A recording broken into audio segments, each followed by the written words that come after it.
काय चालू आहे इथं? आणि दादा तू असं असं का उभा आहेस?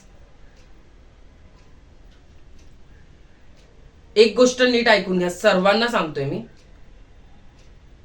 की तो माझा भाऊ आहे आणि त्याच्याशी बोलताना पहिला माझ्याशी बोला.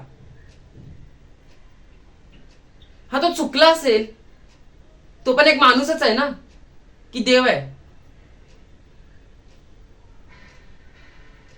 काकू, तुमच्यासोबत आणि तुम्हाला सर्वांनाही सांगतो मी, तुमच्या कोणालाही आमच्याबद्दल बोलण्याचा अधिकार आम्ही तर दिला नाहीये. तर जरा ना बोलताना विचार करून बोला.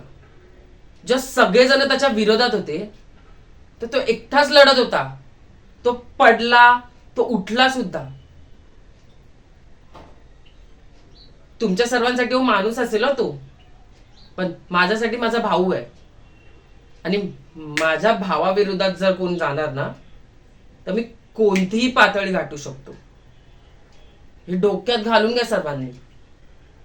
आणि लोकांचं काय हो, आपली मानतात तरी पण ते लोक तशीच असतात. जरा चुकीचं काय दिसलं की लगेच आले.